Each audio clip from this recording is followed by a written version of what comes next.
అందరికీ నమస్కారం. ముందుగా అద్భుతమైన వ్యక్తి సుందరయ్య గారికి నేను నివాళులు అర్పిస్తున్నాను. అటువంటి వాళ్ళు ప్రతి జిల్లాలో ఒకరు, ప్రతి అసెంబ్లీలో ఒకరు, ప్రతి పార్లమెంట్లో ఒకరు ఉంటే ఈ దేశం బాగుపడుతుందని నాకు అనిపిస్తుంది. మన రాజ్యాంగాన్ని రక్షించుకోవాల్సిన పరిస్థితి ఎవరికీ రాదు ఇటువంటి వాళ్ళు మహానుభావులు ఉంటే అని నాకు అనిపిస్తుంది. ఇక ఇప్పుడు మనం ఇప్పటిదాకా రాజ్యాంగం గురించి రక్షించుకోవాలని మాట్లాడుకుంటూ వస్తున్నాం. మనం ఇప్పుడు రాజ్యాంగం ఏదో ఒక రాజ్యాంగం ఉంటుంది. రాజ్యాంగం తీసేసేది ఏముంది, ఎవరు తీయలేరు. ఏదో ఒక రాజ్యాంగం ఉంటుంది కదా, ఉంటుంది. కానీ కావాల్సింది ఏమిటంటే ఫెడరలిజం ఉంటుందా? ఫెడరలిజాన్ని మనం మనం నిలబెట్టుకోగలుగుతామా? అసలు ఫెడరల్ అంటే ఏమిటి, సమాఖ్య అంటే ఏమిటి, సమైక్యత అంటే ఏమిటి అనేది మనకు అర్థం కాకపోతే, దాని గురించి మనం ఆలోచించలేకపోతే, దానికి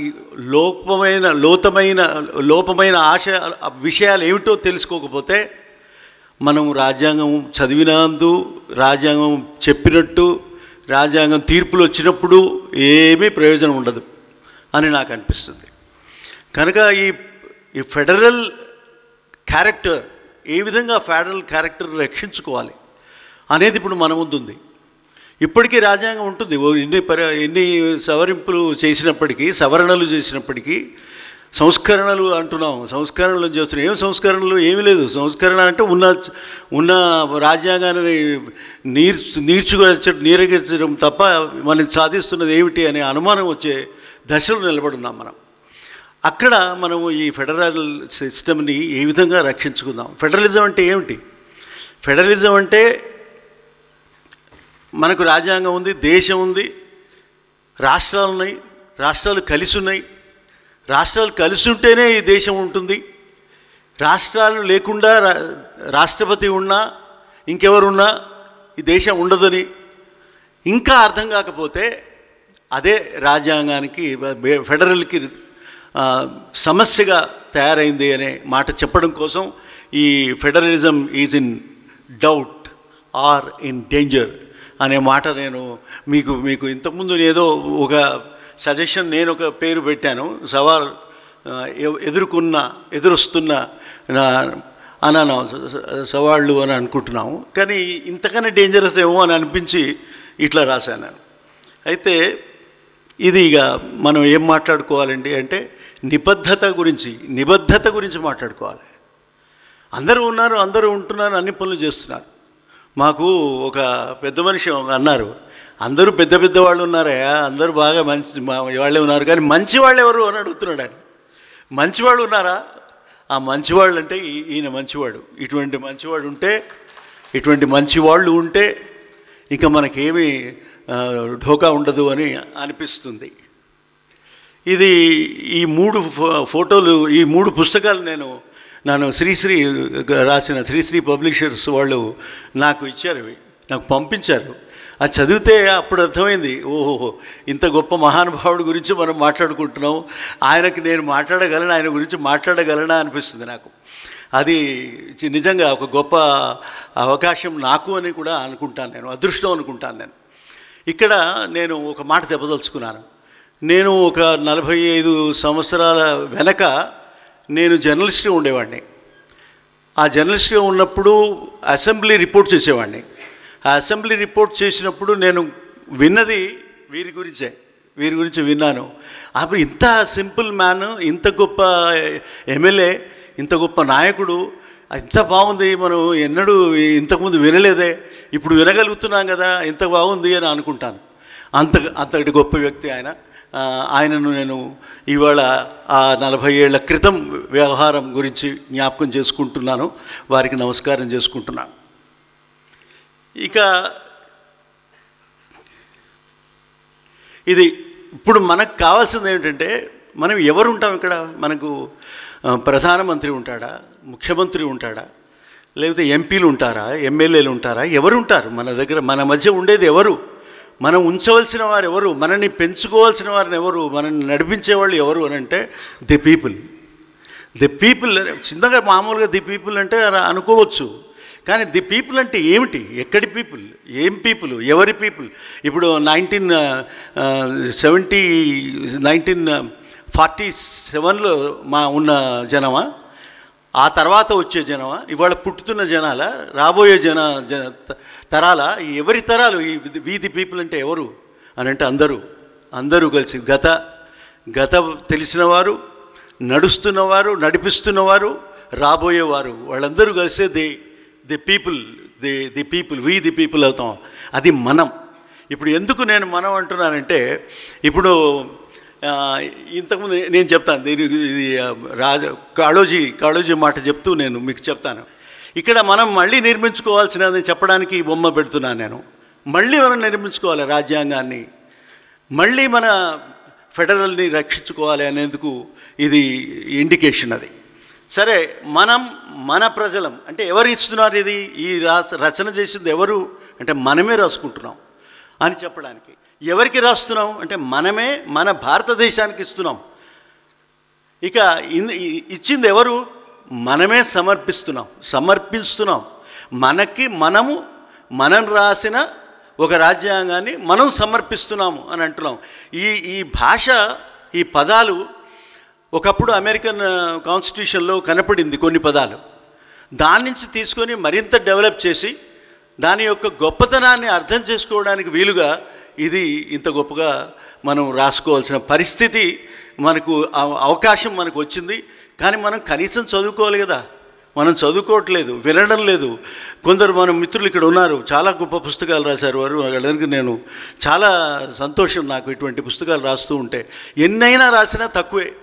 రాజ్యాంగం గురించి మీరు ఎన్ని పుస్తకాలు రాసినా, మీరు చదవకపోయినా అవి చాలా గొప్పగా ఉండాలి, ఇంకా రావాలి, ఇంకా అందరికీ అర్థం కావాలి అని నేను ఆశిస్తూ ఉంటాను ఎప్పటికీ. అయితే అక్కడ ఏముంది, అందులో ఏముంది, ఈ రాజ్యాంగంలో ఏముంది అంటే ఈ 4 పార్ట్స్ అండి, చాలా గొప్ప పార్ట్స్ ఇవి. సామ్యవాద అంటున్నాం, కానీ ఎవరైనా సామ్యవాదం గురించి మాట్లాడుతున్నారా, చేస్తున్నారా? ఎవరు? ఇప్పుడు ఎన్నికల్లో కోట్ల రూపాయలు ఖర్చు పెట్టి సంపాదించి విరాళాలుగా తీసుకొచ్చి దాని మీద సుప్రీంకోర్టు కూడా వెళ్ళి ఇట్లా కొనుక్కోవద్దు నువ్వు, ఏమంటే విరాళాల పేరు మీద ఫెడరల్ ఏముంటుంది ఎలక్షన్ ఫండ్, ఎలక్షన్ బాండ్స్. ఏం బాండ్ అండి? ఎవరితో మనకు బాండ్ ఉంది? ఎవరితో బాండ్ లేదు మనకి. ఎలక్టోరల్ బాండ్స్ అనే పేరుతో ఇంత దారుణమైన ఒక చట్టాన్ని తీసుకొచ్చి దాన్ని సుప్రీంకోర్టు ఒప్పుకున్న తర్వాత కూడా ఇది చెత్త, ఇది మంచిది కాదు, ఇది చెప్పిన తర్వాత కూడా మనం ఇంకా దాన్ని మన దగ్గర మన సుప్రీంకోర్టులో ఆ జడ్జిమెంట్లో ఒక్క లోపం ఉందని అనిపిస్తుంది నాకు. సుప్రీంకోర్టుని ఏదో విమర్శించడానికి, తిట్టడానికి నాకు ఇంట్రెస్ట్ లేదు. సుప్రీంకోర్టులు లేకపోతే, సుప్రీంకోర్టు మంచి మాటలు, మంచి జడ్జిమెంట్స్ ఇవ్వకపోతే ఇవాళ మనం ఉండే అవకాశమే లేదు, ఇప్పటికీ లేదు. మన రాజ్యాంగాన్ని ఒకవేళ రక్షిస్తున్నది అని అంటే ఎవరైనా ఉంటే అటువంటి గొప్ప లాయర్లు, ఇటువంటి గొప్ప జడ్జిలు, ఇటువంటి గొప్ప జడ్జిమెంట్స్ ఉంటేనే మనం నిలబడతామని నేను పూర్తిగా నమ్ముతున్నాను. అయితే అందులో ఒక లోపం ఉంది. ఏం లోపం ఉంది? ఈ ఎలక్షన్ బాండ్స్లో అవి మంచివి కాదు అని చెప్తూ, చెల్లవు అని చెప్తూ ఆ డబ్బులు ఏం చేయాలి? అట్లా వసూలు చేసే కొన్ని వందల కోట్ల, లక్షల కోట్ల రూపాయలని ఎవరికి ఇస్తున్నారు? అవి మళ్ళీ ఇస్తారా, ఇవ్వరా? ఈ ప్రశ్నకు ఎవరు జవాబు ఇవ్వాలా? ఈ ప్రశ్న అడిగిన వాడు కూడా లేడు. ఆశ్చర్యం.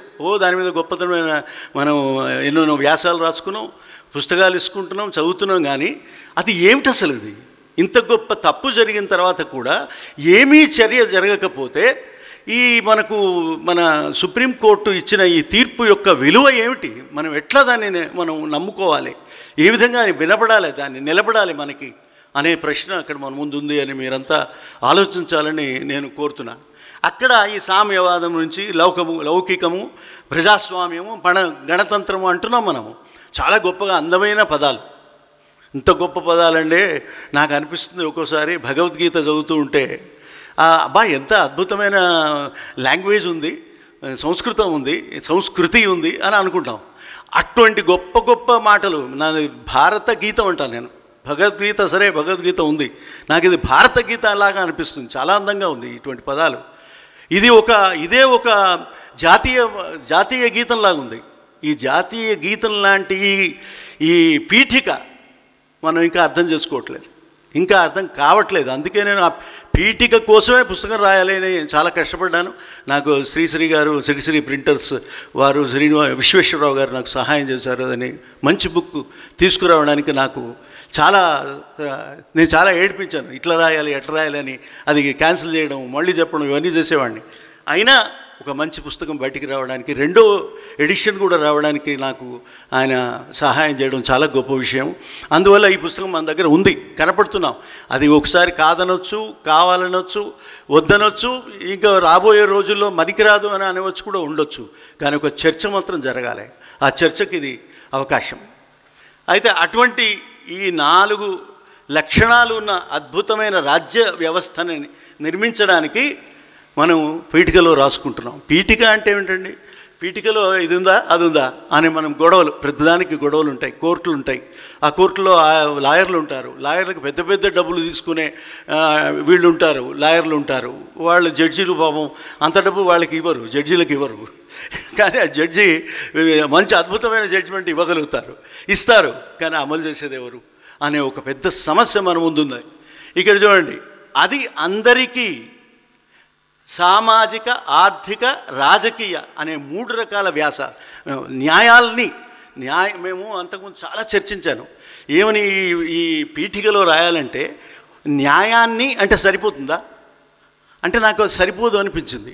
మరి న్యాయాలు ఉండాలి కదా, అందుకే న్యాయాల్ని అని రాయడం కోసం ఎంతో అవసరపడ్డాను నేను దానికి, ఈ పదం రావడానికి. మనకు న్యాయాల్ని మధ్య తేడా లేకపోతే రాజ్యాంగం గురించి కూడా అర్థం కాదు, పీఠిక గురించి కూడా అర్థం కాదు, ఇంకేమీ అర్థం కాదు. అటువంటి న్యాయాల్ని మనకు కావాలి. ఇది ఎవరికి? మన అందరికీ.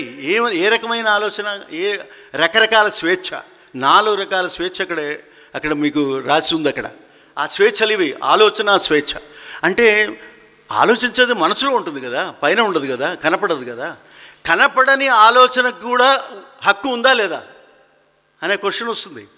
అందరూ అన్నారు, సార్ లోపల ఉన్నదో లేదో ఎవరికి తెలుస్తుందండి అంటే లోపల ఉండే ఆలోచన కూడా రావాలి. లోపల ఆలోచనకు కావలసిన చదువు ఉండాలి, ఆ చదువుకు కావలసిన వివేకం ఉండాలి. ఆ వివేకము, చదువు ఉంటేనే ఈ పీఠిక పనికొస్తుంది. ఇక్కడ ఉన్న ఈ ఆలోచన హక్కు స్వేచ్ఛ. అది స్వేచ్ఛ అంటే చాలా గొప్ప పని, అది గొప్ప మాట. ఫ్రీడమ్ అంటే ఒక రకంగా తెలుగులో, ఇంగ్లీష్లో రాస్తే ఒక రకమైన అర్థం వస్తుంది. కానీ స్వేచ్ఛ అంటే నాకు చాలా గొప్పగా అనిపిస్తుంది. నా ఇష్టమైన అని. స్వేచ్ఛ అంటే నా ఇష్టమైన, నేను ఇష్టపడిన మాట నేను చెప్తాను అంటాడు, అది స్వేచ్ఛ. తర్వాత భావ ప్రకటన అంటే ఆలోచనలో ఉన్న భావ ప్రకటనకి రావాలి, ప్రకటనలోకి మారాలి. ప్రకటనలోకి మారినప్పుడు మనకి ఇది అర్థమవుతుంది, ప్రాథమిక లక్షణాలు కనపడతాయి. ఆ తర్వాత మతం ప్రతి వారికి ఏదో ఒక విశ్వాసం ఉండాలి కదండి. ఏ విశ్వాసం లేకపోతే ఎట్లా? మత విశ్వాసం ఒక విశ్వాసం, అది దాన్ని నీకు ఇష్టం వచ్చినా ఇష్టం లేకపోయినా, మతం వద్దని అనుకున్నా, మతం కావాలనుకున్నా, మతాలే లేవనుకున్నా ఉండండి. మతాలు లేవనే ఇది స్వేచ్ఛ కూడా ఉంది. కానీ మరి ఏ రకమైన స్వేచ్ఛ మీరు కావాలంటున్నారో ఆ స్వేచ్ఛలో మత విశ్వాస స్వేచ్ఛ కూడా ఉంటుంది. తర్వాత ఆరాధన, అదే విశ్వాసం ఉంటే సరిపోయింది, ఆలోచన ఉంటే సరిపోదు. అదేమిటి వ్యాధ ప్రకటన, భావ ప్రకటన ఉంటే సరిపోదు. ఏముండాలి? ఆరాధన చేసుకోవాలి. ఆరాధన చేసుకొని నువ్వు అనుకుంటే ఆ స్వేచ్ఛ నీకు ఉంది కనుక ఆ స్వేచ్ఛ వాడుకోండి. ఆ స్వేచ్ఛ వాడుకునే స్వేచ్ఛ మీకు రాజ్యాంగం ఇచ్చింది. అందులోనే ఇది ముఖ్యమైన అంశము అని చెప్పడానికి ఈ పీఠిక నేను వివరంగా చెప్తున్నాను. మీకు తెలియదని కాదు, పీఠిక మీకు తెలుసు, మీరు మొత్తం కాన్స్టిట్యూషన్ కూడా మీకు తెలుసు. కానీ నేను ఎందుకు చెప్తున్నానంటే ఈ లక్షణాలన్నీ భారత రాజ్యాంగంలో ఉన్న అనేక సందర్భాల్లో ఆర్టికల్స్లో ఇక్కడ కనపడుతుంది. అందుకని ఇది గొప్ప చట్టం, గొప్ప పీఠిక. అందులో ఇంకొక మోస్ట్ ఇంపార్టెంట్ పార్ట్ ఏమిటంటే మన అందరికీ అవకాశాలలో నాకున్న ఒక డిజిగ్నేషన్ ఉండాలి, నాకొక ఏమంటారు విశిష్టత ఉండాలి, నాకు ఒక వ్యక్తిత్వం ఉండాలి. నాకు వ్యక్తిత్వం లేకుండా నాకేమిటి, నువ్వు చేసేదేముంది అక్కడ? నేను ఏదో నీకు డబ్బు ఇస్తాను, నువ్వు తిను, నేను అది మీకు అంటారు కదా ఎన్నికల్లో మనకి ఇస్తుంటారు కదా రకరకాల ఫ్రీస్ ఇస్తారు కదా, ఆ ఫ్రీలు ఇస్తే ఆ ఫ్రీడమ్ కాదు అది బిచ్చం. ఆ బిచ్చం కోసం వాళ్ళు ఇస్తుంటే నువ్వు తీసుకుంటూ ఉంటే ఈ దేశం ఎప్పుడు నిలబడుతుంది? మీరు క్వశ్చన్ చేసేవారు ఎవరొక్కరు వస్తారు అనే మాట ఇందులో ఉంటుంది. హోదా అడుగుతాడు, హోదా. ఆ హోదా నుంచి అవకాశం వస్తుంది, అవకాశం వచ్చుకునే శక్తి మనకు వస్తుంది. అవకాశం శక్తి వస్తే హోదా వస్తుంది, హోదా వస్తే అప్పుడు సమానత వస్తుంది. ఈ రెండిటిలో ఉన్న సమానత నుంచి నువ్వు సాధించే గొప్ప పీఠిక, గొప్ప రాజ్యాంగము, అందులో గొప్ప మన ఆలోచనలు అందులో ఉంటాయని నేను ఇది మీకు అందులో రాశాను కూడా. అక్కడే న్యాయాల్ని, స్వేచ్ఛను, సమానత్వాన్ని సాధించుకోవడానికి ఉండవలసిన వ్యక్తి గౌరవం. ఎవరికి వ్యక్తి గౌరవం ఉందా?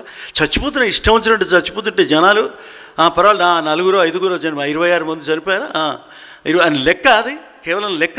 మనుషులకి, ప్రాణాలకి విలువ లేదా అనే క్వశ్చన్ ఇక్కడ మనం అర్థం చేసుకోవాల్సి ఉంటుంది. ఇక్కడ ఈ వ్యక్తి గౌరవం మన జాతి ఐక్యత అంటే మనం ఏ జాతి గురించి మాట్లాడుతున్నాం ఇక్కడ? ఈ కులాల గురించి కాదు, ఆ జాతాల గురించి కాదు. మొత్తం ఈ దేశం అనే ఒక జాతి అని అనుకునే జాతి వ్యక్తిత్వం ఉండాలి, ఒక ఐక్యత ఉండాలి, సమగ్రత. ఇప్పుడు సమగ్రత ఇవాళ we're in dangerous position, very dangerous position. సమగ్రత అంటే ఎక్కడుంది? ఏ సమగ్రత? ఎవరో వచ్చి మనం డిసైడ్ చేస్తాడు, నీకు యుద్ధాలు చేయాలా చేయొద్దా? ఇంకెవరో నిర్ణయిస్తారా? నా యుద్ధాలని నేను నిర్ణయించుకుంటాను, వద్దని నేను కూడా వద్దని అంటాను. యుద్ధాలు అనవసరం, మన దేశానికి అవసరం లేదు యుద్ధాలు. ఇంతమంది జనాల్ని చంపే ఈ యుద్ధం మనకు వద్దు. కానీ ఈ యుద్ధాన్ని ప్రారంభించిన వాళ్ళెవరు, ఆపిస్తున్న వాళ్ళెవరు, చేస్తున్న వాళ్ళెవరు, వచ్చిస్తున్న వాళ్ళెవరు, చెప్తున్న వాళ్ళెవరు? మనం నవ్వుకుంటూ మనం మాట్లాడుకుంటున్నాము, పర్వాలేదు ఏం పర్వాలేదని. ఎందుకు ఆపారో చెప్పరు, ఎవరు చెప్పరు. అదొక పెద్ద రహస్యం, అదొక మిస్టరీ అయిపోతే ఎంత అన్యాయం అండి ఇది. నా దేశం, నా పీఠిక, నా రాజ్యాంగం, నా ఫెడరలిజం. ఇంకెక్కడ ఫెడరలిజం అండి? ఎవరో ఒకరు ఈ యుద్ధాన్ని నిర్ణయిస్తూ ఉంటే నా ఫెడరలిజం ఎక్కడుంది, నీ ఫెడరలిజం ఎక్కడుంది, నా స్వేచ్ఛ ఎక్కడుంది, ఏముంది నాకు? This is my worry about this. సరే, ఇక దాంతోపాటు మనం చేయాల్సింది సౌభ్రాతృత్వం అంటున్నాం. అసలు నిజంగా సౌభ్రాతృత్వం అంటే ఎవరికైనా అర్థమైందా? ఒక సోదరుల్లాగా ఉండాలంటాడు. సోదరులకే సోదరులుగా లేరే. సోదరులందరూ సోదరులుగా లేని ఈ దేశంలో అందరూ సౌభ్రాతృత్వంతో ఉండాలంటే ఎంత డెవలప్మెంట్ కావాలి, మనం మన మేధస్సు ఎంత గొప్పగా పనిచేయాలి, దానికి ఎంతగా మనం ఆలోచన చేయాలి. మనం అందరితో కలిసి ఉండడం సాధ్యం కాదా అనేది తేలుతుంది దీనివల్ల. యుద్ధాలలో చచ్చిపోదామా, లేక నిలబడి వికాసం చేద్దామా, ఏం చేద్దాం అని చెప్పడానికి మన రాజ్యాంగ నిర్ణాయక సభ, అంటే ఇది పార్లమెంట్ కాదు చేసింది, నిర్ణాయక సభ చేసింది. రాజ్యాంగ నిర్ణాయక సభ, కాన్స్టిట్యూంట్ అసెంబ్లీ రాసింది. అది ఎవరు రాసిండ్రు? ఒక్కొక్క మనిషి రాసింది కాదు. ఒక్కొక్క అక్షరంలోంచి, ఒక్కొక్క భావన నుంచి, ఒక్కొక్క భావ ప్రకటన నుంచి, ఒక్కొక్క ఆలోచన నుంచి సృష్టించిన ఒక అద్భుతమైన ఒక ప్రకటన ఇది. అది ఎవరు స్వీకరించింది? ఎవరు? మనం దాన్ని ఒక లాగా మార్చిన వారు ఎవరు? ఆమోదించింది ఎవరు? మనము సమర్పించుకున్న ఒక గొప్ప చట్టం, ఈ పీఠిక, ఈ రాజ్యాంగం. దీని అర్థం అసలు ఎంత బాగుందండి. ఈ అర్థం ఎప్పుడన్నా మనం ఇంత అర్థం లోపలికి ఆలోచించడం చేసుకున్నామా? ఒక క్లాస్లో లెక్చరర్లో కూడా ఇంత గొప్పగా చెప్పడానికి అవకాశం లేదు. వినరు. ఇంతసేపు ఏమిటి అనవసరం, చాలు, ప్రియామెంట్ is enough, we understood it, thank you అంటున్నాం. ఇప్పుడైతే వినేవాడు కూడా లేరు. అది నువ్వు ఫేస్బుక్లో చదువుకుంటే కనపడుతుంది, అక్కడ చదువుకోవాలి, లేదా వాట్సాప్లో చదువుకోవాలి. ఇక అందుకే దీన్ని యూనివర్సిటీ అంటారు. WhatsApp university, Facebook university and మా యూనివర్సిటీ గురించి అడిగేవారు ఎవరు? అట్లా ఉంది పరిస్థితి. సరే, అయినా నేను అందుకే రాసిన ఇదే భగవద్గీత, ఇదే భారత గీత, ఇదే మహాభారత మాత అని నాకు అనిపిస్తుంది. ఇక ఇతను మీరు వినే ఉంటారు, మా వరంగల్ నుంచి వచ్చి నేను చాలా గర్వంగా అనుకునే మహావ్యక్తి కాళోజీ. ఇది ఎవరికి నేను ఎందుకు రాస్తున్నా అంటే, ఇది ఈ విధంగా మీరు చదువుతున్నారు. కానీ ఇది నేను ఇవాళ ఈ నగరంలో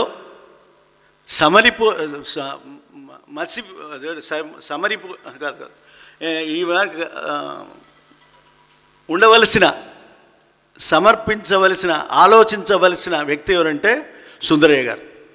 ఇక్కడ పనికొచ్చే పదం అది. పుట్టుక నీది, చావు నీది, బ్రతుకంతా దేశానిది అని చెప్తున్నాడు. ఎవరు? ఈ ఒక్క వాక్యంలో చెప్పేసినాడు ఈయన. ఈ కాళోజీ చెప్తున్నాడు. ఈ ఒక్క వాక్యంతో మనకు మొత్తం అర్థమైపోతుంది. అంత గొప్ప.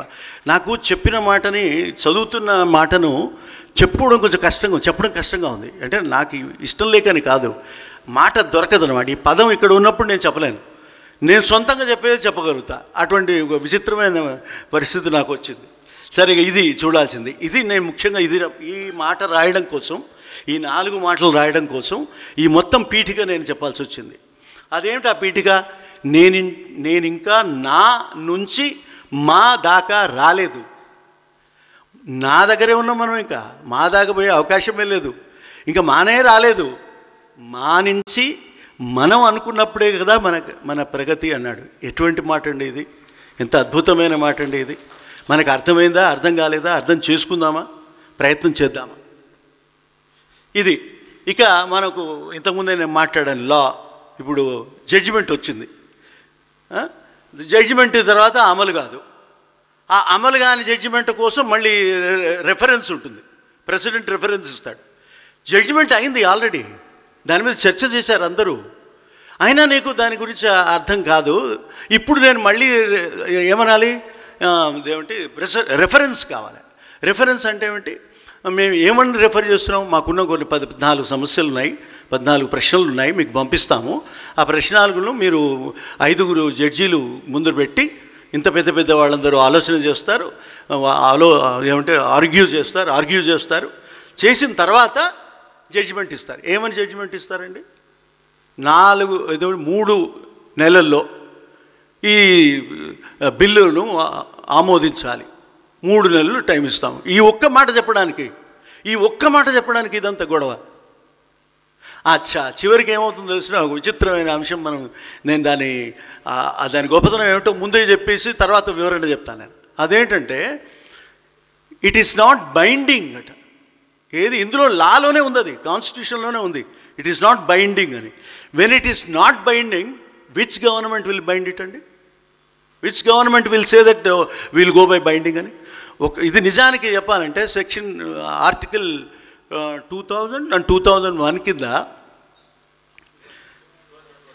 201 కింద నీకు స్పష్టంగా చెప్తున్నారే. రాజ్యాంగంలో రాసి ఉంది. దాంట్లో నువ్వు ఇంకా అర్థం కాలేదంటే నువ్వు దాని మీద ఆర్గ్యుమెంట్ ఎందుకండి అసలు? దాని మీద జడ్జిమెంట్ ఎందుకండి అసలు? నాకు అర్థం కాని విషయం. కాకపోతే రీజనబుల్ టైంలో ఇవ్వాలి అన్నాడు. రీజనబుల్ టైం అంటే ఏమిటండి? రీజనబుల్ టైం అంటే చాలా గొప్ప మంచి మాట అది. రీజనబుల్ అంటే నీకు రీజన్ ఉంటే, నీకు మెదడులో రీజనింగ్ ఆలోచన నీకు ఉంటే, ఆ రీజన్ ప్రకారం నువ్వు ఆలోచించాలి అని చెప్తున్నాడు. ఇంకేం రాస్తారండి? 3 నెలలు, 2 నెలలు, 30 రోజుల్లో అని ముందే రాయాలా? అవసరమే లేదే. అయినా దాని మీద నీకు జడ్జిమెంట్ వచ్చిన తర్వాత కూడా అనుమానం. ఏమనుమానం అండి? రెఫరెన్స్ చేస్తాం. రెఫరెన్స్ చేస్తే ఏమవుతుందండి? జడ్జిమెంట్ వస్తుందని అనుకుందాం. మంచి జడ్జిమెంట్ వస్తుంది అనుకో. ఇంతకన్నా గొప్ప 5 పెద్దలు గొప్ప జడ్జిమెంట్ రాశారు. అయితే ఏం చేస్తారు మీరు? No, I'm not going to accept అనొచ్చు. ఖచ్చితంగా పార్లమెంట్ కాదు, గవర్నమెంట్ అనొచ్చు. అంటుంది. ఇప్పుడు అనట్లేదా? మీకు ఎన్ని చోట్ల చెప్పింది ఈ పని చేయొద్దని. అది బీజేపీ ఇతర ప్రభుత్వాలు, బీజేపీ ప్రభుత్వాలు, ఈ రెండింటికి మధ్య భయంకరమైన తేడా. ఇక సమానత ఎక్కడుందండి? సమానత వీళ్ళు ఒక రకంగా ఉంటారు, వాళ్ళు ఒక రకంగా ఉంటారు అని అన్న తర్వాత ఇక్కడ ఒక రాజ్యాంగం, అక్కడ ఒక రాజ్యాంగం, ఇక్కడ ఒక జడ్జిమెంటు, అక్కడ ఒక జడ్జిమెంట్. అదే మీరు చేసే పని. సో ఇటువంటి తీసుకొచ్చి మీరు ఇటువంటి రెఫరెన్స్ చేయమని మీరు చెప్తూ ఉంటే ఇంకో 4 సంవత్సరాల దాకా, కనీసం 4 సంవత్సరాల దాకా ఈ చర్చ జరిగి చివరికి మీకు ఒక జడ్జిమెంట్ ఇస్తారు. ఏమని? అవును, 3 గంటల్లో, 3 నెలల్లో నువ్వు ఇచ్చేసేయాలి, బిల్లులు ఆమోదించడమో తిరస్కరించడమో ఏదో చేయాలి అంటాడు. ఏమిటో అది గొప్ప నిర్ణయమా దానికి? దాన్ని we can reject government of India will definitely reject it. ఇక ఎందుకండి ఇదంతా వేస్ట్ ఎక్స్పీరియన్స్, ఇదంతా వేస్ట్ ఏమంటారు ఖర్చులు, ప్రథమ పనికిరాని ఖర్చులు. Time is more important, valuable. ఒకవైపు యుద్ధాలు ఆపాలుకోవాలని మనం ఆలోచిస్తూ ఉంటే, యుద్ధాలు చేసుకుంటూ ఉంటే, ఇటువంటి అద్భుతమైన పాములు ఒక నిర్ణయం పైన నిర్ణయించుకోవడానికి చేతగాక మనము ఇంకా రిఫరెన్సులు జడ్జిమెంట్లు సుప్రీంకోర్టు ఏమైనా పని లేదా? సుప్రీంకోర్టు ముందు బోలెడు కేసులు ఉన్నాయి, వీళ్ళు పెట్టిన కేసులే బోలెడు ఉన్నాయి. ఆ కేసులు రక్షించేది ఎవరు? తీర్చేవాళ్ళు ఎవరు? తీర్పు చేసేది ఎవరు? అది లేదు. అది లేక మనం ఇటువంటి మాటలు మాట్లాడుతుంటాం. మనకి పీఠికే రాజ్యాంగమా? రాజ్యాంగంలో భాగమే వేరుగా ఉందా? అది బోలెడు జడ్జిమెంట్స్ ఉన్నాయి దాని మీద. అంటే is it part of the preamble or is it separate from it or is there any other rule,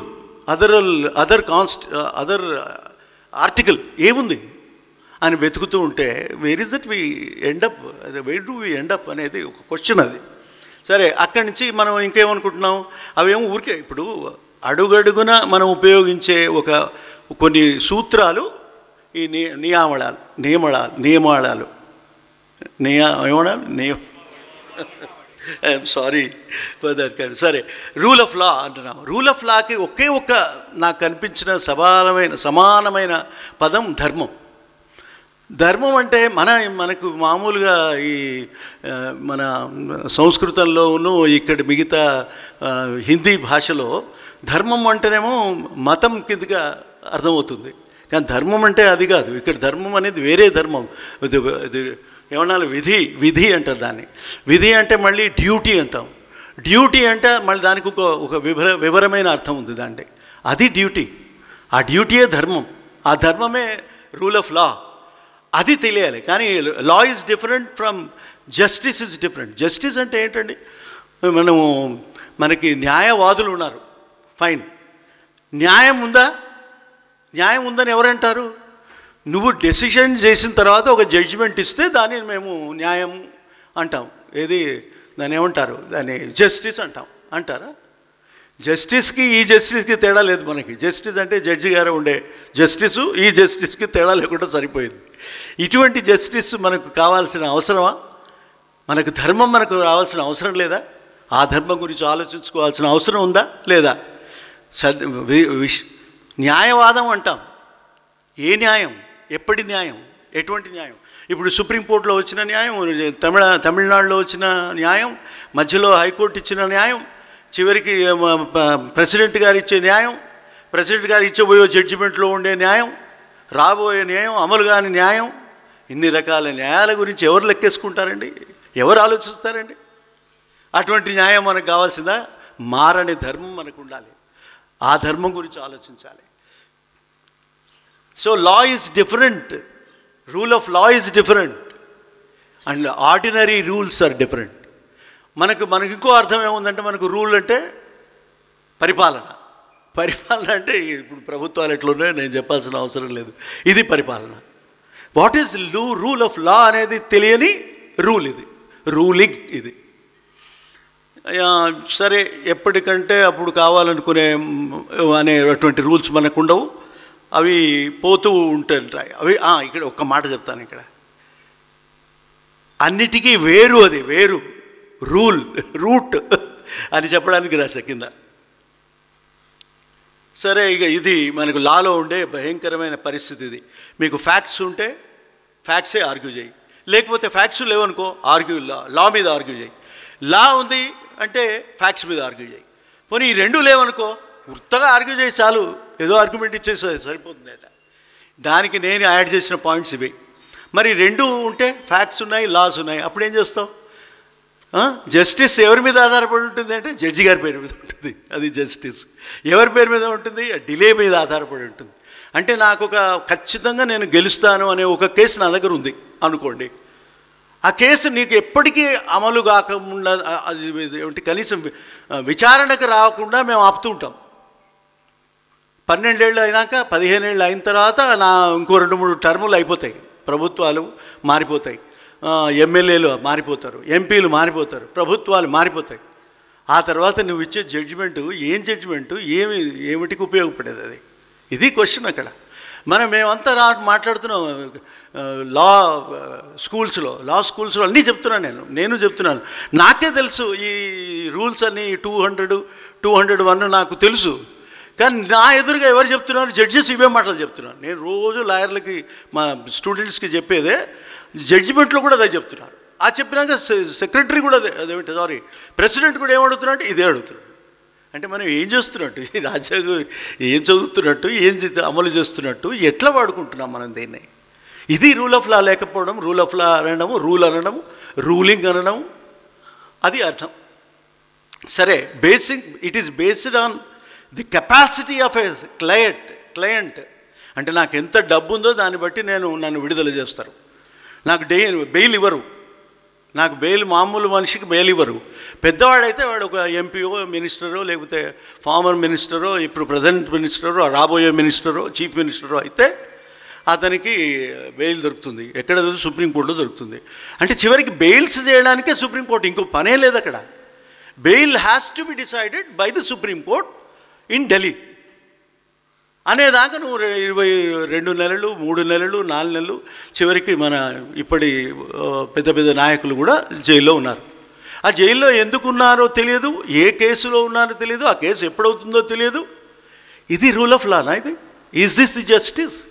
this is the question we should discuss about it.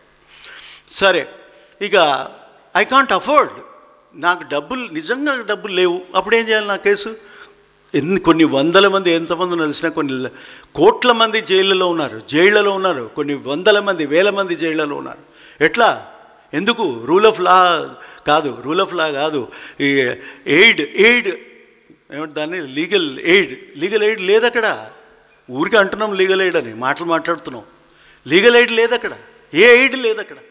వాడు ఖచ్చితంగా జైల్లో ఉంటాడు, పడిపోతుంటాడు. ఒక కేసు ఒకటి ఉంది, అది రుదుల్ లా, నాకు చిన్నప్పుడు చదివేది గుర్తొస్తున్నది, ఇంకా పేరు సరిగా తెలియదు. అదే ఆ పేరు ఏమైనా పోనీయండి, ఇది చెప్తాను. ఏమిటి? 14 సంవత్సరాలు జైల్లో ఉన్నాడు. ఎందుకున్నాడు? అక్కడున్న ఏ పోలీస్ ఆఫీసర్కి తెలియదు. ఏమో ఉన్నాడండి, నేను రాకముందే ఆయన జైల్లో ఉన్నాడండి, నేను ఇప్పుడు రిటైర్ అయిపోతానండి, నేను వెళ్ళిపోతానండి, జైల్లో ఈయన కంటిన్యూ అవుతాడండి. అసలు నువ్వెందుకు పోతున్నావు, వీడెందుకు జైల్లో ఉన్నాడు? అడిగేవాడే లేడు. అది చివరికి సుప్రీంకోర్టు దాకా పోయిన తర్వాత వాళ్ళు అన్నారు, అసలు చెప్పండి మీరు ఎవరి దగ్గర మీ రికార్డ్స్ ఉన్నాయి? ఎక్కడన్నా రికార్డ్స్ లేవు. ఎప్పుడు వాడికి అరెస్ట్ చేశారు వీడిని తెలియదు. ఏమి శిక్ష వేశారు వాడికి తెలియదు. ఆ శిక్షకి ఎన్నాళ్ళు జైల్లో వేయాలండి? వాడు ఏదో దొంగతనం అట, సైకిల్ దొంగతనం అనుకో, సైకిల్ దొంగతనం. ఆ సైకిల్ దొంగతనం చేసిన వాడికి ఎన్ని రోజులండి జైల్లో పెట్టేది? మ్యాక్సిమం 3 నెలలు, 3 ఏళ్ళు అనుకో. 3 ఏళ్ళ ఉండవలసిన ఒక జైల్లో ఉండవలసిన వ్యక్తి 14 రోజుల నుంచి, 14 సంవత్సరాల నుంచి ఉన్నాడే. ఏం జడ్జిమెంట్ ఇస్తావు దానికి? 30,000 రూపాయలు ఇచ్చారండి సుప్రీంకోర్టు. 30,000 రూపాయలు ఇచ్చింది. 30,000 రూపాయలు చాలా? 14 సంవత్సరాలు ఏం చేసినట్టు మనం?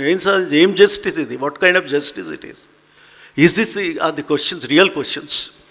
సరే, అక్కడి నుంచి ఏమంటున్నాం మనము? వాడు జైల్లో పడిపోయాడు, అంతే. నీ గతి ఏమిటంటే జైల్లో పడడమే. బెయిల్ లేకపోతే జైల్లో ఉంటావు. ఎన్నేళ్ళు ఉంటావు అనేది వాడికి తెలియదు. అది రికార్డ్స్ని ఆధారపడి ఉంటుంది. రికార్డు ఉందా లేదా అంటే మనం ఆర్టీఐ వేయాలి. ఆర్టీఐ అయితే జవాబు ఎవడు ఇవ్వడు. This is the situation. ఇక మనవాడు ఇటువంటి పెద్దలు చాలామంది ఉన్నారు. 69,000 కోట్ల బకాయిల రద్దు చదవగలిగాను. చాలా సంతోషం, అదృష్టం. ఎందుకు ఈ దొంగల విషయం గురించి మాత్రం బాగానే తెలిసింది. మరి ఏమిటి దాన్ని ఏమనాలి? ఆర్థిక సమాఖ్య అంటున్నాం, ఫెడరలిజం. అసలు ఫైనాన్షియల్ ఫెడరలిజం లేకపోతే what kind of a federalism we are talking about is the question. అక్కడ do we have financial federalism is the question. సవార్ అంటే అదే, సవాళ్ళు అంటే ఇదే. సరే, ఇది అయిపోయింది. Next is this. ఇక మనకు ఆర్టీఐ చట్టం. ఆర్టీఏ చట్టానికి డేటా చట్టం ఒకటి పెట్టారు, తీసుకొచ్చారు. ఏంటి తెలిసిన, డేటా చెప్పమనేది డేటా ఆర్టీఐ ఏం చెప్తుంది, ఇన్ఫర్మేషన్ ఇయ్యి అని చెప్తుంది. ఇస్తారా లేదా అది వేరే విషయం, చట్టంలో ఏముందో చెప్తున్నాను. ఆర్టీఐ కింద నువ్వు ఇన్ఫర్మేషన్ ఇవ్వాలి. ఈ డేటా ఏముంటుందో తెలిసిన, ఇది నో ఇది ప్రైవసీ, మేము ఇవ్వనే ఉంటాడు. ఈ రెండు పక్క పక్కనే ఉంటాయి. ఇది తప్పు చూపించాడు, ఇది కరెక్ట్ కాదు, రెండు సమానంగా లేవు. అది ఎక్కడ పెట్టాలో కూడా నాకు కూడా తెలియదు. అది ఈ రెండింటి బ్యాలెన్స్ ఎక్కడ ఉంటుందో నాకు తెలియదు. అది పరిస్థితి. ఇంకా దాంట్లో నీకు ఎక్కడుందండి ఫెడరలిజం? నీకు ఉన్న ఒకే ఒక రైట్ ఏమిటంటే ఇటువంటి right to leave and right to get the information, and we're not in a position to take it. ఇక ఈ సంఘర్షణ మనకెవరికి అర్థం కాదు, ఎవరికి తెలియదు. మీకు ఒక లాస్ట్ లైన్ చూడండి. ఒక సమాచారం ఇవ్వద్దు అనంటే, ఒకవేళ పొరపాటు సమాచారం ఇవ్వాలి అని అంటే ఆర్టీఐ కింద నీకు ఇస్తారు. ఒకవేళ ఆర్టీఐ కింద వాడు సమాచారం ఇస్తే డేటా కింద ఇది తప్పు, ఇది కేసు ఎంత కేసు పెట్టాలంటే కొన్ని కోట్ల రూపాయలు చేయాలండి. మీరు 2 రోజుల క్రితం 3 రోజుల క్రితం ఈ చట్టం వచ్చింది. ఈ చట్టం కింద కొన్ని కోట్ల రూపాయలు జరిమానా వేస్తారు. జరిమానా నాకు రాజ్యాంగం అయితే ఇది ఏమిటి, ఆర్టీఐ కిందనేమో ఇన్ఫర్మేషన్ వస్తుందో పోతుందో పోనీ, కానీ ఇదైతే జైలుకు అయితే ఆ జైలు కన్నా లేకపోతే కొన్ని కోట్ల రూపాయలు పే చేయాల్సిన పరిస్థితులు ఉంటే ఏ రకమైన చట్టాలు ఇవి? ఎటువంటి చట్టాలు ఇవి? ఇది ఒక ఎగ్జాంపుల్ దానికి. ఇట్లా ఉంది. ఈ 4 సంవత్సరాల నుంచి 4 ఏళ్ల నుంచి కమిషనర్స్ లేరు. మన తెలంగాణ గురించి చెప్తున్నాను నేను.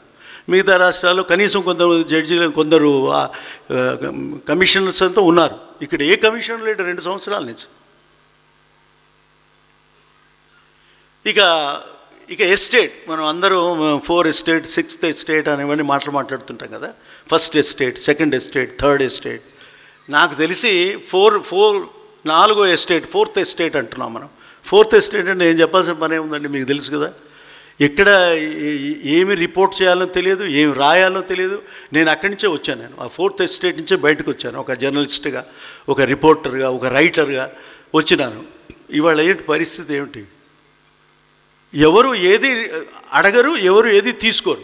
అసలు ప్రెస్ కాన్ఫరెన్స్లో క్వశ్చన్ చేసేవాడు లేడు. నా రోజుల్లో ప్రెస్ కాన్ఫరెన్స్ క్వశ్చన్లో నేను బోర్డు క్వశ్చన్ చేసేవాడిని. ఇప్పుడు దిక్కే లేదు, అసలు అడిగేవాడే దిక్కు లేదు. అది పరిస్థితి. అక్కడి నుంచి మనం రియల్ ఎస్టేట్కి వెళ్తాం. 4 ఎస్టేట్స్ అయిపోయినాయి. రియల్ ఎస్టేట్ అంటే ఏమిటండి? అమ్ముకోవడం, భూములు అమ్ముకోవడం, దాని ధర పెంచుకోవడం, కొనుక్కోవడం, ఇది రియల్ ఎస్టేట్. కానీ నిజంగా ఎస్టేట్ అంటే ఏదంటే చదువుకోవడమే ఎస్టేట్. నిజమైన చదువే ఎస్టేట్. ఆ ఎస్టేట్ నాకు కనపడటం లేదు. మీకు కనపడుతుందో లేదో నాకు తెలియదు. సరే, ఇటువంటివన్నీ నేను చాలా ఆర్టికల్స్ ఇటువంటివి రాశాను, చెప్పడానికి పెట్టానంతే. ఇటువంటివన్నీ మనకు తీవ్రవాదుల గురించి ఏం చేద్దాం, ఇది ప్రాబ్లం అండి. ది మోస్ట్ ఇంపార్టెంట్ ప్రాబ్లం సార్వభౌమాత్వాన్ని. సార్వభౌముడిని నేను. ఎవరు ఈ సార్వభౌముడు? ఎవరు అంటే నేను. ఎవ్రీ ఓటర్ ఈజ్ సౌధామ్యం కలిగిన వాడు. అటువంటి వ్యక్తిని ఏం చేస్తున్నావు నువ్వు అంటే, అతను ఎవరో డిసైడ్ చేస్తాడు. నీ జడ్జిమెంట్, నీ ఏమన్నా దాన్ని యుద్ధమో, నీ పీసో వాళ్ళు నిర్ణయిస్తారంటే ఇంక ఏం నీ సార్వభౌమత్వం ఎక్కడుంది? This is the question. We have discuss this. This is the real question about federalism. ఇక ఇది మీకు చెప్పడం కోసం మోస్ట్ ఇంపార్టెంట్ పాయింట్ ఇదండి. 14 ప్రశ్నలు నేను మళ్ళీ చదవాల్సిన పని ఇందులో ఉంది కనుక మీరు ఈజీగా చూడవచ్చు. 3 నెలల వ్యవధి కావాలని సుప్రీంకోర్టు అన్నది. ఇదే ఈ సుప్రీంకోర్టు చెప్పడానికి ఏమైందంటే, ఇంతకుముందు ఏం జరిగిందంటే, సరే ఇవన్నీ వివరాలు తెలుసు. అందులో మీరు చెప్పాలని గొప్ప విశిష్టమైన ఒక విషయం చెప్తాను. ఏమిటంటే అది 2016లో గవర్నమెంట్ ఆఫ్ ఇండియా ఈ ఒక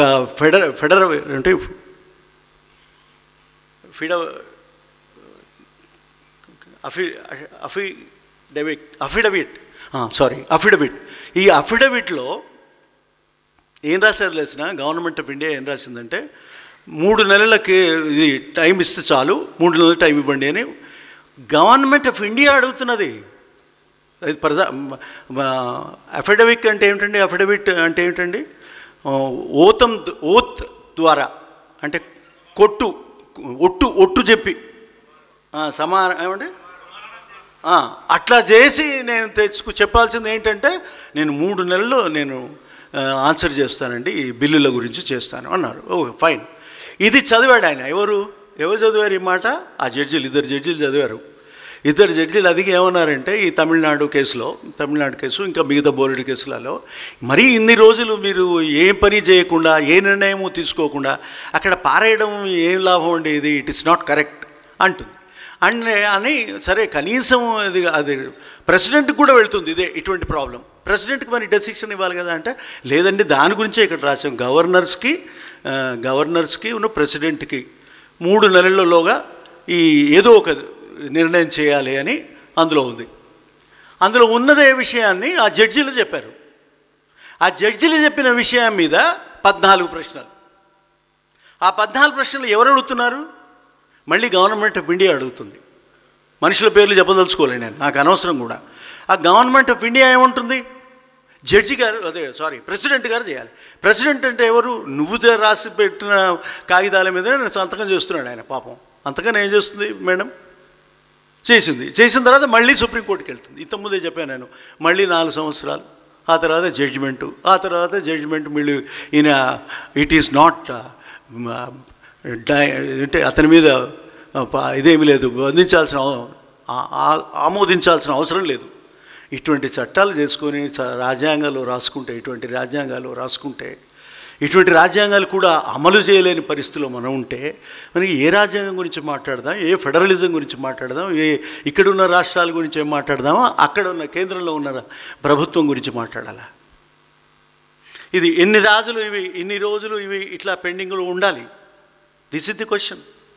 ఇది ఇటువంటి క్వశ్చన్. కానీ నిజానికి this is not the correct question. మనం ఏమర్థం అనుకుంటాం, అరే ఇది కరెక్టే అనుకుంటాం. కరెక్ట్ కాదు. Already it was decided by the government of India 2016 and today you are doing the same again. What kind of a governance it is? Governance గురించి మాట్లాడుతున్నా, గవర్నర్ కాదు, ప్రెసిడెంట్ కాదు నేను అనేది, గవర్నెన్స్ గురించి మాట్లాడుతున్నా. పరిపాలన. ఏం పరిపాలన ఇది? వాట్ కైండ్ ఆఫ్ ఎ పరిపాలన? ఇక్కడ నేను కింద 3 రాశాను చూడండి. ఇది సుపరిపాలన,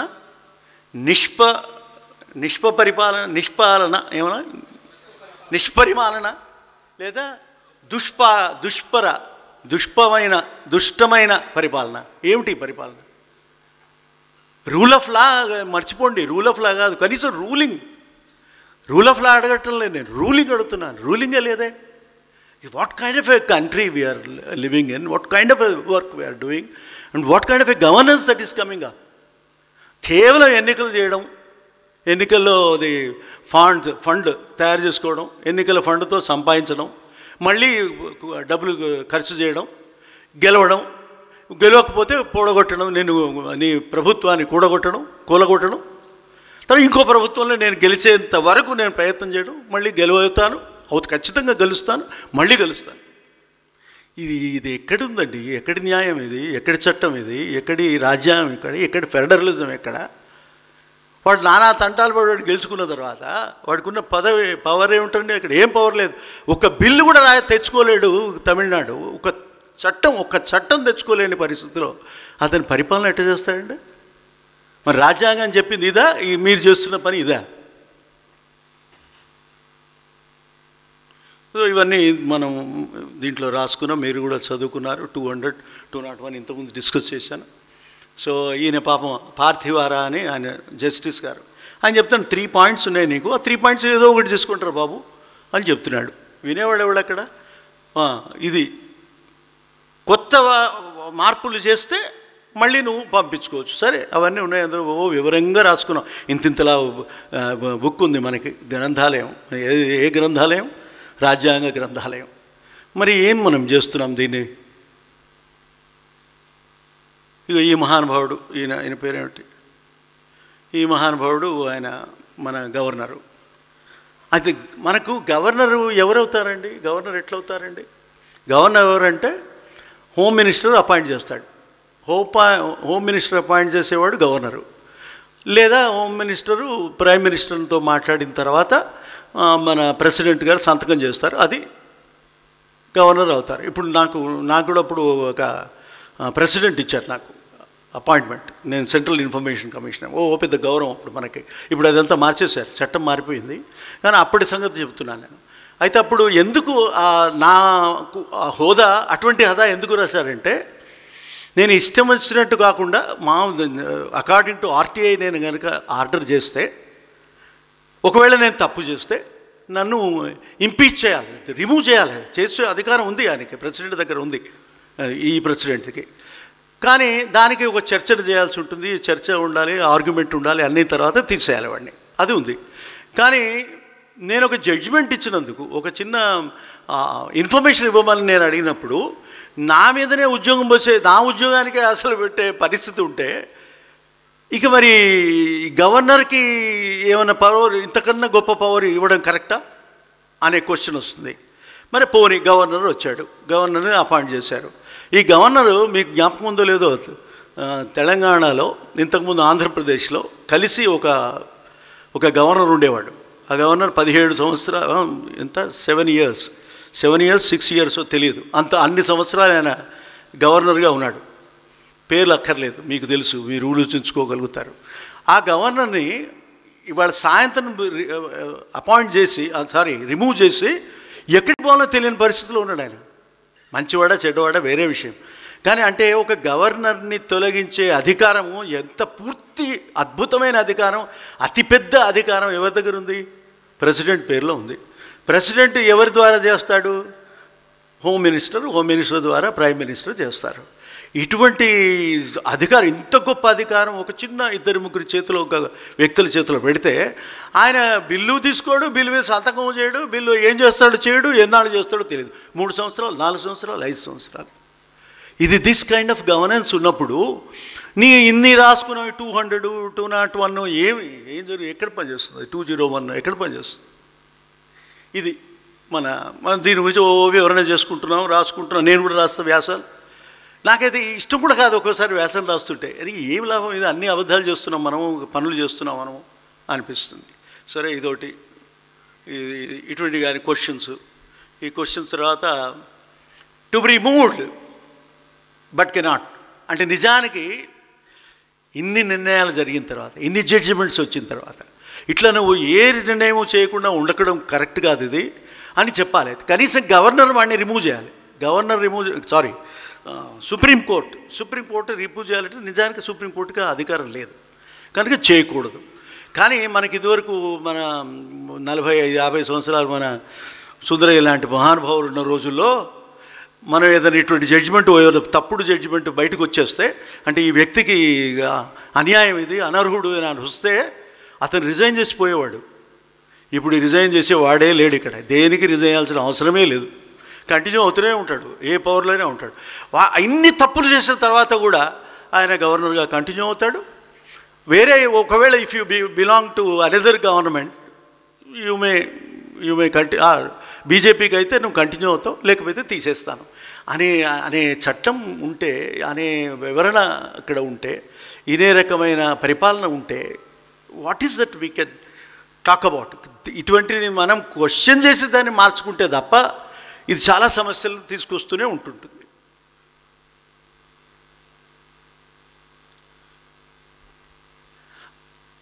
ఆమోదించినట్టు భావించాలి, ఆమోదించినట్టు భావించాలి. ఈ భావించడం ఏంటంటే ఆమోదించవచ్చు కదా. అంటే మరి ఏం చేస్తాం? మరి సుప్రీంకోర్టు అనాల్సి వస్తుంది. ఎందుకు అనాల్సి వస్తుంది? అదర్వైజ్ వీ డీమ్ టు, మీకు తెలుసా డీమ్ గురించి చెప్పాలంటే మాత్రం చాలా చెప్పాల్సి ఉంటుందండి. డీమ్ గురించి దాని మీదనే ఇంకో రోజు మాట్లాడుకోవాలి, అట్లా ఉంటుంది. ఏమిటి, ఇప్పుడు మనకు జమ్మూ అండ్ కాశ్మీర్లో it is deemed to have been approved by the governor, deemed. ఈ గవర్నర్ చేసిన చట్టాన్ని అంతకుముందున్న కాన్స్టిట్యూషనల్ అసెంబ్లీ తయారు చేసిన చట్టము అని డీమ్ చేస్తారు. అది డీము, ఇది డీము, అన్ని డీమ్స్ ఆధారంగా మొత్తం 370 కూడా తీసిపడేశారు. బై డీమ్ అండి, by deem. Can you believe it? It is only because of deem, through deeming పోయింది. ఇట్లా డీమ్ చేయమంటే ఎట్లా పరిపాలన జరుగుతుందండి? ఎటువంటి పరిపాలన జరుగుతుంది? సరే, ఇక ఇన్ని దేశాల్లో ఇట్లా రకరకాలుగా ఉంది. ఎవరికి ఉంది ఇది? నాకు నిజానికి గవర్నర్కి ఇంతకుముందు 1935 కింద ఇవి లేదు, విచక్షణ లేదు. విచక్షణ ఇప్పుడు ఇచ్చారు. మన రాజ్యాంగం రాసినప్పుడు విచక్షణ ఇచ్చాం, ఆ అధికారం మనకి ఇచ్చాం. ఎందుకంటే గవర్నర్గా ఉండేవాడు కాస్త చాలా గౌరవంగా ఉండేవాడు, నిర్ణయం తెలుసుకున్నవాడు, బాగా చదువుకున్నవాడు. ఇదివరకు చీఫ్ మినిస్టర్గానో ప్రైమ్ మినిస్టర్గానో లేకపోతే మినిస్టర్గానో ఉండే గొప్ప వ్యక్తి, లేదా ఇంకేమన్నా దాన్ని ఆ గొప్పతనం కలిగిన వాడు ఉంటే వాడికి ఇటువంటివి ఇస్తే మనకి అర్థమవుతుంది. కానీ ఇప్పుడు అక్కడ ఏం చేస్తాడో తెలియదు. What kind of education we expect? అక్కడ డైరెక్షన్ ఉండదు, విచక్షణ లేదు, వివక్ష ఉంటుంది. విచక్షణ మనకు కావాల్సింది ఏమిటి? ఇది ఇట్లా చట్టం తయారు చేసుకుంటూ ఉంటే what kind of a public law jurisprudence we're talking about? దీన్ని ఒక బ్రహ్మాండమైన సెంటెన్స్ దీన్ని వాడారు, గవర్నెన్స్ పెరాలిసిస్. మేము సఫర్ అయ్యాము ఆ పెరాలిసిస్ అంటే. ఇది చూస్తే నాకు అర్థమవుతుంది, ఓహో ఇదా పెరాలిసిస్ అంటే, ఇంత దారుణమైన పెరాలిసిస్. ఏ పని చేయలేము మనం, మెదడే పనికి రాదు, పని చేయదు. మా ఆవిడ గారు నాకు ఇదో అన్నం తిను అంటే నాకు తెలియదు అన్నం అంటే ఏంటి అనే తెలియని ఉండే పారాలిసిస్ అది. అటువంటి పారాలిసిస్ నువ్వు గవర్నమెంట్లో నువ్వు చేస్తుంటే, రాష్ట్రంలో చేస్తుంటే, రాష్ట్రపతిలో కూడా చేస్తూ ఉంటే ఎక్కడికి వెళ్తాం మనం? Danger is in 2 folds. ఏమిటి? గవర్నెన్స్ పారాలిసిస్, తర్వాత ప్రొలాంగ్డ్ ఇన్యాక్షన్. నేను ఏమీ చేయను, అసలు నా పని ఏమిటంటే నేనేం చేయను.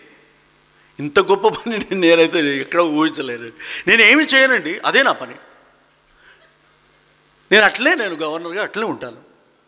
నువ్వేమైనా చేసుకుంటావు, ఏం చేసుకుంటావు? మళ్ళీ పో, ఎక్కడికి పో? ప్రెసిడెంట్కి పో. ఎక్కడికి పోవాలి? రెఫరెన్స్. అంతకుముందు ఏం చేయాలి? ఇంకేదో. ఇంత ఇన్యాక్షన్, ఎలక్షన్స్ తప్ప ఇంకో ఇన్యాక్షన్ లేదు. That is the situation, very sad ఈ సిచ్యువేషన్. దీన్ని ఇక్కడ ఏముందంటే మనం ఫస్ట్ ఏముంటుందని ఆర్టికల్ ఏం చెప్తున్నది? భారతదేశం అంటే మన దేశం, ఇండియా, రాష్ట్రాల సమాఖ్య. ఇక్కడి నుంచి మనం మాట్లాడుకోవాలి, ఫెడరలిజం గురించి మాట్లాడుకోవాలి. ఫస్ట్ ఆర్టికల్ చెప్తున్నది ఫెడరలిజం అంటే ఏమిటో చెప్తున్నది. ఫస్ట్ ఆర్టికల్ చెప్తున్నది. మనం ఫస్ట్ ఆర్టికల్ నుంచి మనం వైలెన్స్ చేస్తూనే ఉంటున్నాం. ఇంకా ఫెడరల్లో ఒక ప్రధానమైనది కల్చరల్ ఫెడరలిజం. కల్చరల్ ఫెడరలిజం అంటే ఏమిటి? లాంగ్వేజ్ ఫెడరలిజం అంటే ఏంటంటే, ఒక ఆయన మహానుభావుడు మన ఈ జిల్లాలోనే, ఈ దేశంలోనే, ఒక రాష్ట్రంలోనే ఒక మహానుభావుడు అన్నాడు. ఏమిటంటే మనకు జాతీయ భాష ఉండాలి, జాతీయ భాష ఉండదు. జాతీయ భాష అంటూ ఉండదు. జాతి అంటే ఎంత ఇష్టం ఉన్నా సరే జాతీయ భాష అంటూ ఉండదు. అంటే అధికార భాషలు ఉంటాయి, జాతి భాష ఉండదు, జాతీయ భాష ఉండదు. ఇది అర్థం కాదు, అసలు దానికి అర్థమే తెలియదు వీళ్ళకి. మాట్లాడుతుంటారు, ఉపన్యాసాలు కూడా చేస్తుంటారు, దాని మీద వీడియోలు కూడా వస్తుంటాయి, మనం చదువుతుంటాం. అయ్యో ఇది కాదే అని మనం బాధపడుతూ ఉంటాం. కానీ వాళ్ళు హాయిగా సంతోషంగా నవ్వుతూ ఉంటారు, వింటూ ఉంటారు, ఆలోచిస్తూ ఉంటారు. మనం దాన్ని అద్భుతం అని చప్పట్లు వేస్తుంటాం. What kind of a situation is this?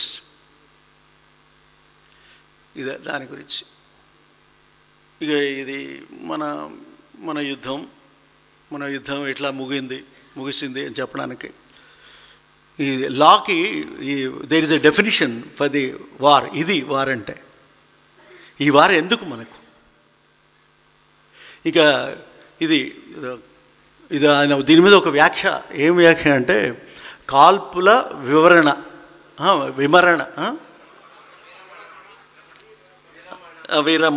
విరమణ విరమణ మరణమా ఏమిటో మరి మనకు తెలియదు.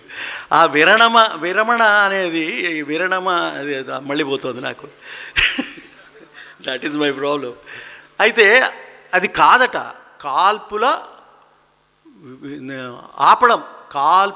ఆపడమేనట.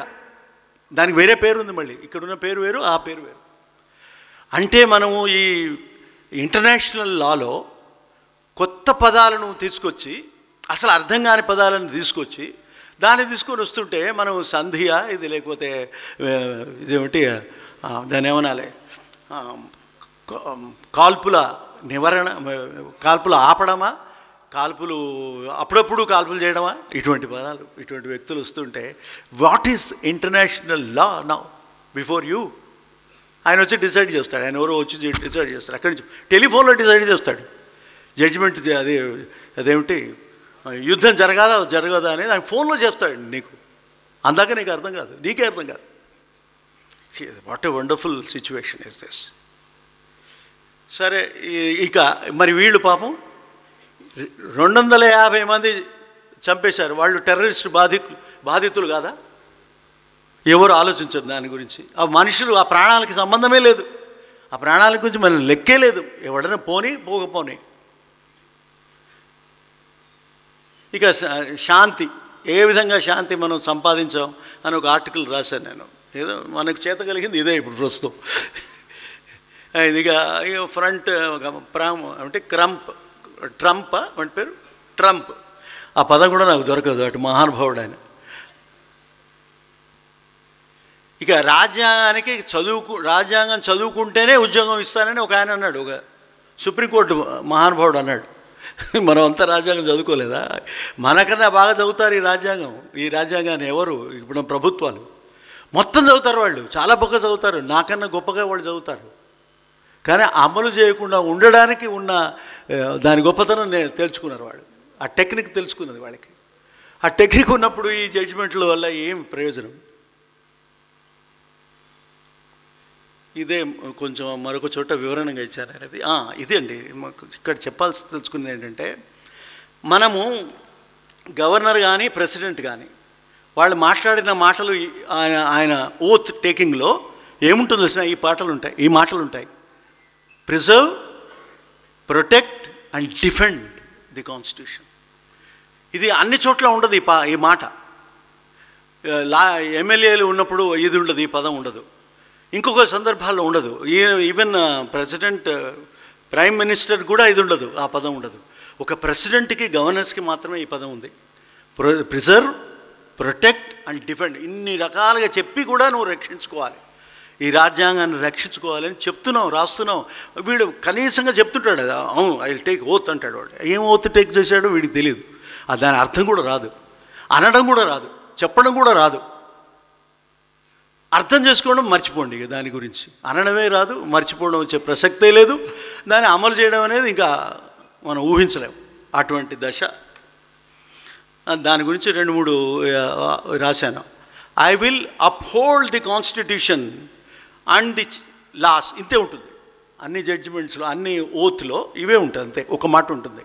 మిగతా చోట వివరంగా ఉంటుందండి. ఐ విల్ అప్హోల్డ్ బై ఏంటది మై ఎబిలియన్స్, ఏముంటుంది, ఎవరిని చదవండి,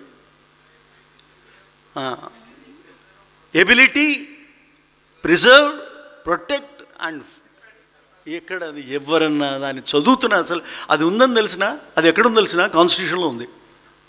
అయితే అందులో ఒక మాట ఉంది. ఏం మాట ఉందంటే మీరు ఆశ్చర్యం అవుతుంది. నా దేవుడి ముందు ప్రమాణం చేసి ఒట్టులాగా నేను చెప్తానంట. అంటే ఒక ఆయన ఆర్టీఐ కింద ఒక క్వశ్చన్ వేశాడు, ఒక మహానుభావుడు. ఏమిటంటే దేవుడు అంటున్నారు మీరు, మీ కాన్స్టిట్యూషన్లో దేవుడు ఎక్కడో చెప్పండి నాకు అంటాడు. అంటే ఏదో చేస్తా కానీ నువ్వు ఇప్పుడు ఏం చేయాలి, ఆర్టీఐ కింద జవాబు ఇవ్వాలట దానికి. ఆ దేవుడు ఎక్కడి నుంచి వచ్చాడో నేను చెప్పాను. ఇప్పుడు ఆయన భగవద్గీత నుంచి రావాలి, నేను అక్కడి నుంచి వచ్చి రాయాలి అది. అయితే లక్కీలీ నాకు ఆయన మాట్లాడిన దీంట్లో వచ్చాడు, వీడియో కాన్ఫరెన్స్లో వచ్చాడు ఆయన. వస్తే ఆయన అన్ని ఇటువంటి నాలా లాంగ్వేజ్, ఇటువంటి భాష నేను ఉన్నట్టుగా ఆయన కూడా ఉన్నాడు. అయితే ఆయన మీకు తెలుసు కదా దేవుడు అంటే, మీకు తెలుసు కదా నాకు తెలియదు కదా, ఆ దేవుడు ఏమిటో మీరే చెప్పండి నేను రాసుకుంటాను అన్నాను. అంటే ఆయన అవుతున్నాడు. ఆయన ఏమంటున్నాడు, లేదు సార్ మీరే చెప్పాలి సార్, ఆర్టీఐ కింద మీరు రాయాలి, అంతే రాయండి అంటాడు. ఇటువంటి పిచ్చి పిచ్చి క్వశ్చన్స్ వేస్తూ ఉంటే ఏం చేస్తాం మనం? ఆర్టీఐని ఇట్లా మిస్యూజ్ చేయడం అంటే ఇదే. నిజంగా నేను ఆర్టీఐ మీద మిస్యూజ్ ఉంటుందని ఉండకూడదని ఎప్పుడు అనేవాడిని కాదు, ఎప్పుడు ఒప్పుకునేవాడిని కాదు.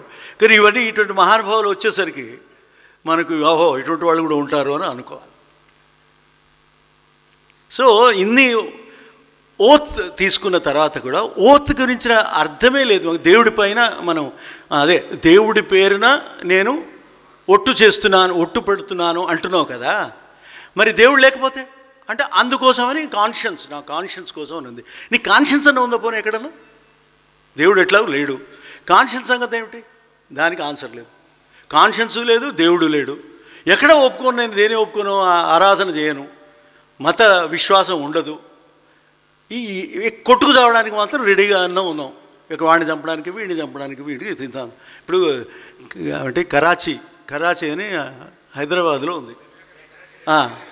కరాచీ వాడిది కాదు అది, ఎవడో మాలాడివాడో కొనుక్కున్నాడు, బాగా పేరు బాగుందని అమ్ముకుంటున్నాడు, కొనుక్కుంటున్నాడు. మొత్తం ఏమంటే ఇక్కడ కూడా ఎయిర్పోర్ట్లో కూడా చుట్టూ ఇవి చాలా కొనుక్కుంటారు.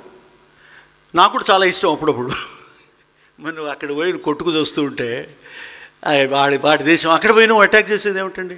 అక్కడ యుద్ధం జరిగిన చోట చెయ్యి పోని, ఇక్కడ చేయడం ఎందుకు? ఇది ఆ సెన్సే లేదు అసలు. No kind of sense of thinking. We're in trouble, we're in great trouble అనిపిస్తుంది నాకు. ఇక ఫియర్ అండ్ ఫేవర్ లేకుండా, బలం ఏమిటి, భయం ఉండొద్దు, ఒకరికి అనుమానం, వాడికి కావాల్సిన విషయంలో ప్రేమగా చెప్పడం, ప్రేమకు అవకాశం లేదు. నాకు ఈ సినిమా మీరు చూస్తారో లేదు నాకు తెలుసు, లవకుశ అని ఒక సినిమా ఉంది, మీరు చూసి ఉండొచ్చు. నేను చిన్నప్పుడు నన్ను చూసేవాడిని. ఆ లవకుశ సినిమాలో ఎన్టీ రామారావు ఆయన పట్టాభిషేకం సందర్భంలో ఓత్ చెప్తాడు. ఆ ఓత్ నిజంగా ఇక్కడ ఉంది. ఆ ఓత్ మీరు రాజ్యాంగంలో ఎక్కడ ఏ రాస్తున్నారో ఆ ఓత్స్ గురించి మొత్తం వివరం ఇక్కడ ఉంది. ఇది ఉంది లింక్, ఇది కావాలంటే మీరు చదవండి ఒకసారి. చాలా డీటెయిల్డ్గా ఉంటుంది అది.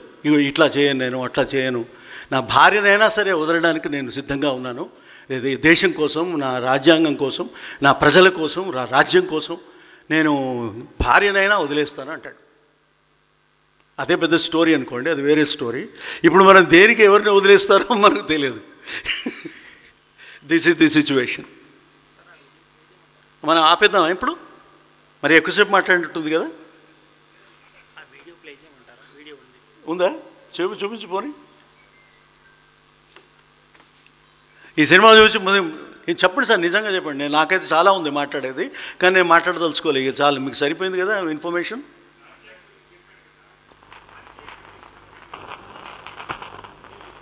శ్రీరామచంద్ర జగదేక యశస్తాంధ్ర.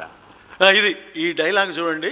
నవరత్నోజ్వల కాంతివంతమిది ధన్యముమి సంలింపు ప్రజానురంజకముగా మోదంబుతో రాఘవా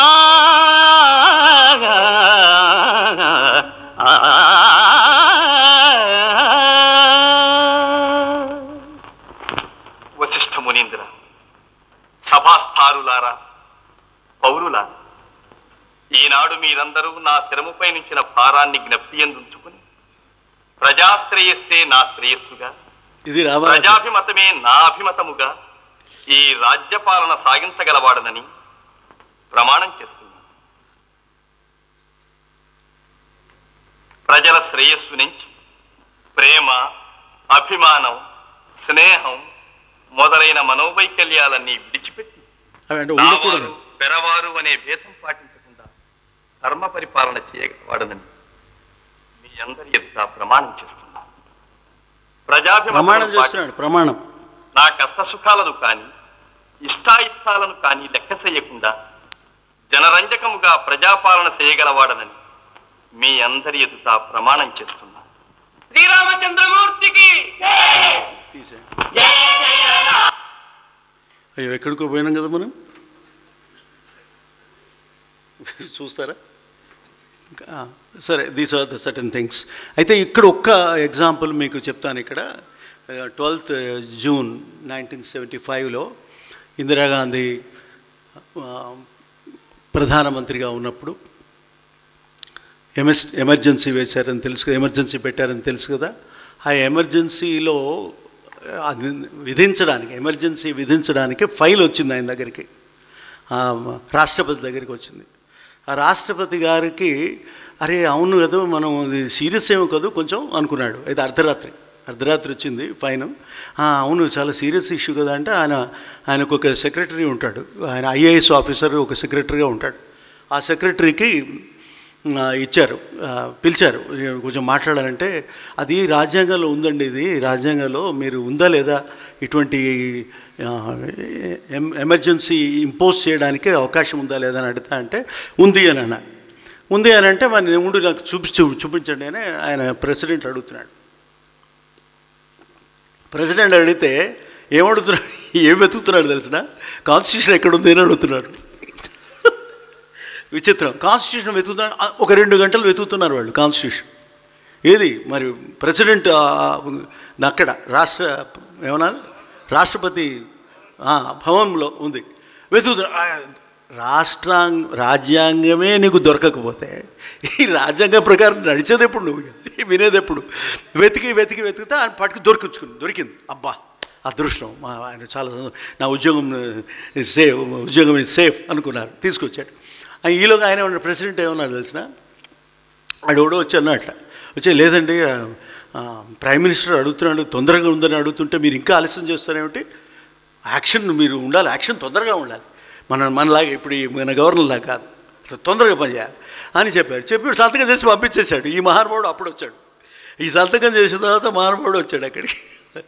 అంటే అప్పుడు ఏం తెలిసిందంటే కౌన్సిల్ ఆఫ్ మినిస్టర్స్ డిసైడ్ చేయకుండా రిజాల్వ్ చేయకుండా ఎమర్జెన్సీ పెట్టడానికి వీల్లేదు అని అందులో ఉంది, చట్టంలో ఉంది. ఆ విషయం ఈ మహానుభావుడు చదవలేదు. ఎందుకు చదవలేదంటే రాజ్యాంగంలో ఉంది కానీ చదవలే. ఎందుకంటే రాజ్యాంగం దొరకలేదు. ఎవరికి దొరకలేదంటే ఏదో ఉన్నది ఒక సినిమా లాగా పాటలాగా. ఆ రాజ్యాంగం వాడికి రాదు, ఉందని తెలియదు, వీడికి తెలియదు. ఈ IAS ఆఫీసర్కి అర్థం కాదు. ఇవి మనవాడికి అసలు అర్థమే కాదు, విషయాలు అర్థం ఉండే అవకాశమే లేదు. ఎంత దారుణం జరిగిందంటే దానివల్ల, ఒక ఎమర్జెన్సీ వల్ల ఎన్ని సంవత్సరాలైంది, ఎంతమందికి కష్టాలు వచ్చినాయి, ఎంతమంది చచ్చిపోయారు. అంటే ఒక చిన్న రాజ్యాంగ విషయాన్ని మనం కనుక అమలు చేయకపోతే, దాని గురించి అర్థం చేసుకోకపోతే, ఏ రోజునైనా మీకు రాజ్యాంగం పోయే అవకాశం, మళ్ళీ ఎమర్జెన్సీ అయ్యే అవకాశం, ఇంకా సమస్యలు ఏవైనా వచ్చే అవకాశాలు ఉంది అని మనం అర్థం చేసుకోవాలి అని మీకు చెప్తూ నేను ఇక్కడి నుంచి ముగిద్దామని నేను అనుకుంటున్నాను. నమస్కారం. ఉపేంద్ర బక్షి అని ఒక గొప్ప లా ప్రొఫెసర్ ఉన్నాడు. ఆయన ఢిల్లీలో ఉంటాడు. ఆయన ఆ మధ్య జడ్జెస్ కొందరికి మీటింగ్ పెట్టాడు. జడ్జెస్ అందరూ చుట్టూ 4 జడ్జెస్ ఉన్నారు. ఈయన మాట్లాడుతూనే అన్ని రకాల క్వశ్చన్స్ ఆన్సర్స్ వచ్చేసిన తర్వాత ఆయన ఏమన్నాడంటే, ఆ జడ్జెస్ అడిగారు ఈ క్వశ్చన్ని, ఎవరిని, ఈ ప్రొఫెసర్ని. ఈ లా ప్రొఫెసర్ని ఏమడిగాడంటే, సార్ మనకు కావాల్సింది ఒకటి ఏమిటి చదవండి, స్పైన్. మనకు ఇది లేదు, వెన్నెముక లేదు. స్పెన్ ఉంటే ఈ కాన్స్టిట్యూషన్ ఉంటుంది, స్పైన్ ఉంటే రాజ్యాంగం ఉంటుంది, ఫెడరలిజం ఉంటుంది. స్పైన్ అది తెచ్చుకోండి, స్పైన్ తెచ్చుకోండి. What are the 3 things you would say every citizen wants from a judge in the Indian judiciary at any level? Spine.